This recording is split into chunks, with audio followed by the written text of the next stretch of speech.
श्री गीता मैया की जय। बंशीधरं रुद्रधरं नमामि मनोहरं मोहहरं च कृष्णं मालाधरं धर्मधुरंधरं च पार्थसिंहसारथ्यकरं च देवं कर्तव्यदीक्षां च समत्वशिक्षां ज्ञानस्य भिक्षां शरणागतिं च ददाति गीता करुणाद्रभूता कृष्णेन गीता जगतो हिताय। श्रीमद् भगवद गीता जी अध्याय 2 और श्रीमद् भगवद गीता जी का रहस्य। श्लोक बहुत महत्व का है। आज आप सब लोग जानते हैं, बहुत बार आपने सुना है जब महाभारत आप देखते थे। कर्मण्येवाधिकारस्ते मा फलेषु कदाचन मा कर्म फल हेतुर्भूर्मा ते संगोस्त्व कर्मणि। तेरा कर्म करने में ही अधिकार है, उसके फलों में कभी भी नहीं। इसलिए तू कर्मों के फलों का हेतु मत हो तथा तेरी कर्म न करने में आसक्ति न हो। कर्मों के फल का हेतु मत होना चाहिए, नहीं होना चाहिए। तो कर्मणि पद यहाँ किन कर्मों का वाचक है? तेरा कर्म करने में ही अधिकार है, इस कथन से क्या भाव दिखलाया गया है? आइए उत्तर देते हैं। वर्ण आश्रम स्वभाव परिस्थिति के अनुसार जिस मनुष्य के लिए जो कर्म विहित है उसका वाचक यहाँ कर्मणि पद है।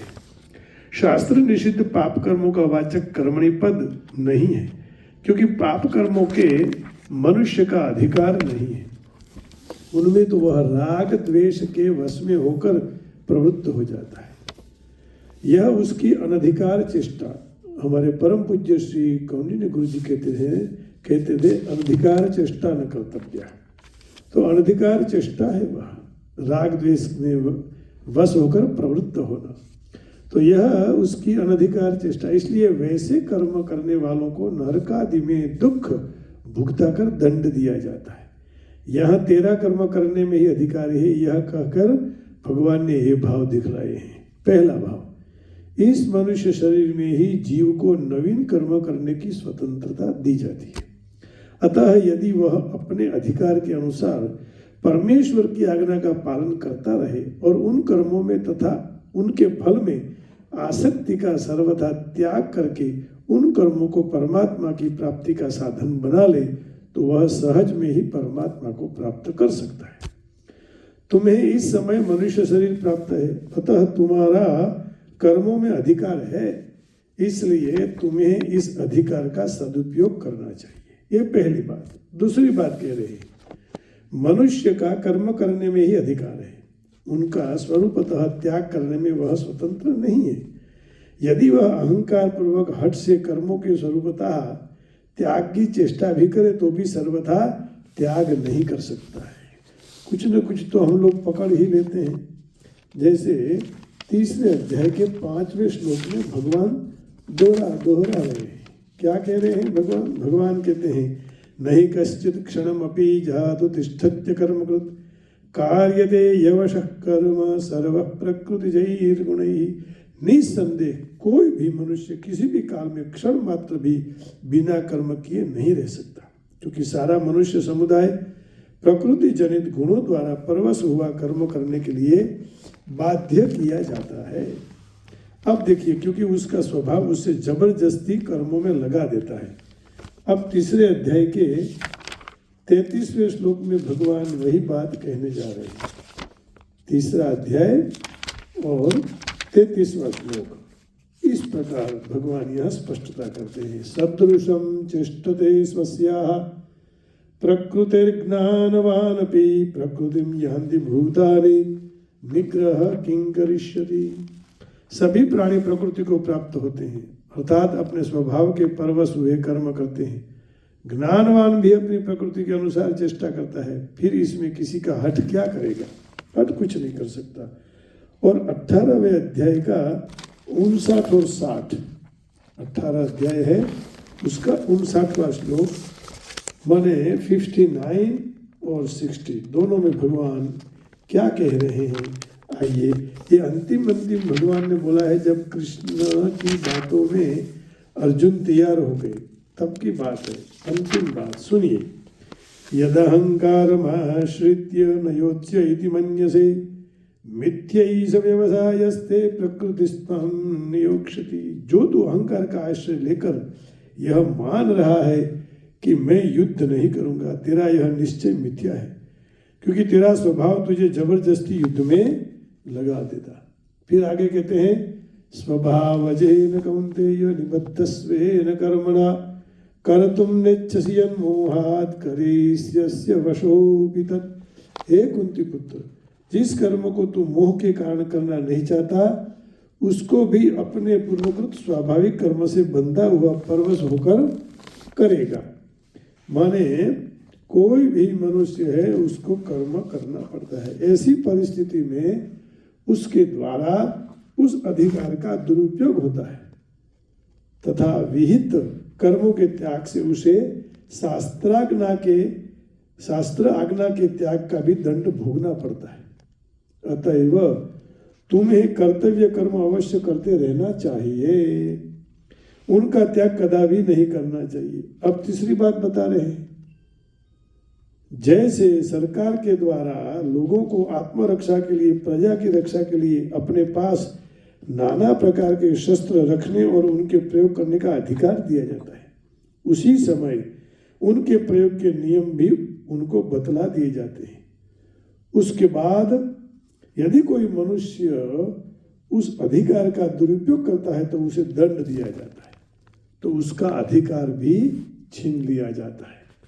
वैसे ही जीव को जन्म मृत्यु संसार बंधन से मुक्त होने के लिए और दूसरों का हित करने के लिए मन बुद्धि और इंद्रियों के सहित यह मनुष्य शरीर देकर इसके द्वारा नवीन कर्म करने का अधिकार दिया गया है।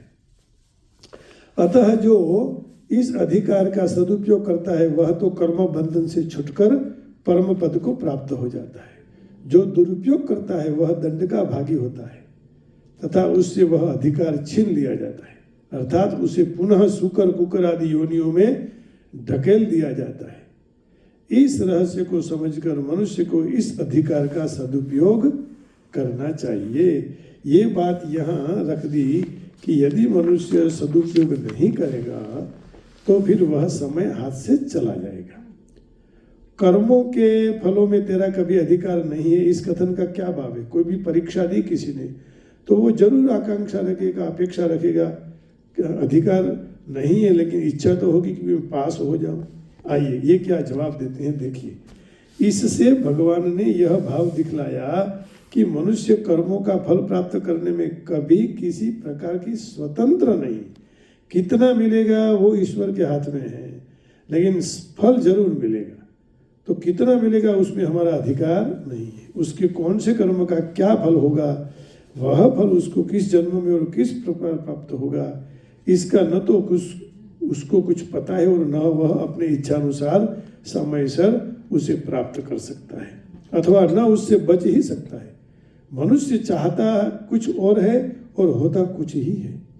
बहुत मनुष्य नाना प्रकार के भोगों को भोगना चाहता है, पर इसके लिए सुयोग मिलना उनके हाथ की बात नहीं है। अनेक तरह के संयोग वियोग वे नहीं चाहते, वह बलात् हो जाते हैं। कर्मों के फल का विधान करना सर्वथा विधाता के अधीन है, मनुष्य का उसमें कुछ भी उपाय नहीं चलता। अवश्य ही पुत्रेष्टि आदि शास्त्रीय यज्ञानुष्ठानों के सांगोपाक पूर्ण होने पर उनके फल प्राप्त होने का निश्चित विद्यमान है, और वैसे कर्म सकाम मनुष्य कर भी सकते हैं, परंतु उनका यह विहित फल भी कर्म कर्ता के अधीन नहीं है, देवता के अधीन है। इसलिए इस प्रकार इच्छा करना ही अमुक वस्तु की, धनैश्वर्य की, मान बढ़ाई या प्रतिष्ठा की अथवा स्वर्ग आदि लोकों की मुझे प्राप्ति हो, एक प्रकार से यह अज्ञान ही है। साथ ही ये सब अत्यंत ही तुच्छ और अल्प कालस्थायी अनित्य पदार्थ है। अतएव तुमको तो किसी भी फल की कामना नहीं करनी चाहिए।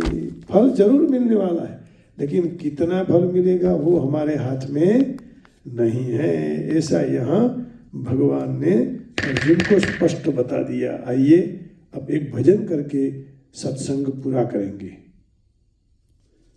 तो आइए इस भजन को भगवान के सामने समर्पित करते हैं और भगवान को कहते हैं कि मैं किन से जल से आपको मैं स्नान कराऊं, तो मुझे भी अमृत रूपी वर्षा में आपके आशीर्वाद के स्नान मिले। आइए।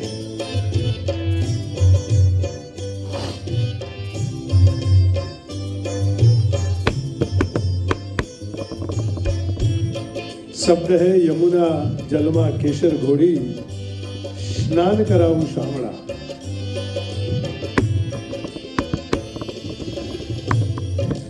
यमुना जलमा केसर घोड़ी, यमुना जलमा केसर घोड़ी, स्नान कराऊं श्यामला। केसर लेके जल में डालकर हड़वे हाथे अंगो चोरी, हड़वे हाथे अंगो चोरी, लाड लडाऊं श्यामला, लाड लडाऊं श्यामला। एक भक्त अपने भगवान को स्नान कराता है, लेकिन प्रेम के साथ। लाड माने प्रेम, स्नेह के साथ भक्ति होनी चाहिए, तब परमात्मा प्रसन्न हो जाएंगे। जैसे वैष्णव संप्रदाय में, स्वामीनारायण संप्रदाय में भगवान को जब स्नान कराते हैं, और अपने उमिया धाम में भी वैसे ही है।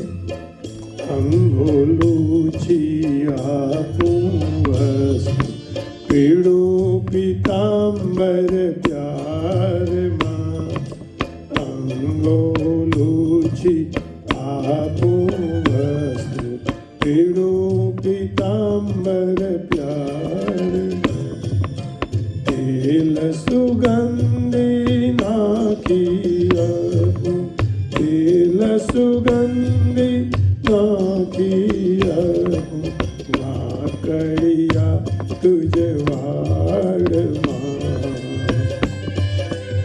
भगवान के बाल करली हैं, है ना।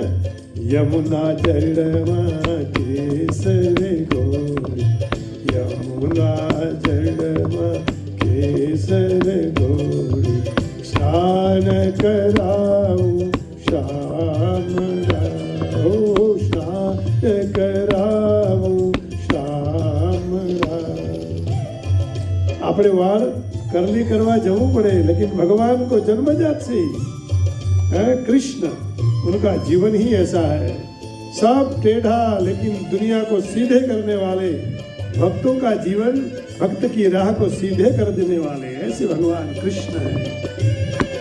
कितना भाव बताया कि मैं भगवान को कुमकुम के रूप तिलक सजाऊं, प्रीतम तारा बालमा, कुमकुम के रूप तिलक सजाऊं, प्रीतम तारा बालमा, अलबेली आँखो माजू, अलबेली आँखो माजू, अंजन मारा बालमा। माने जब सेवा करते हो ना, तो क्रिया नहीं भाव से करना चाहिए। यमुना जलमा केसर घोड़ी, यमुना जलमा, यमुना जलमा केसर घोड़ी, स्नान कराऊं श्यामला।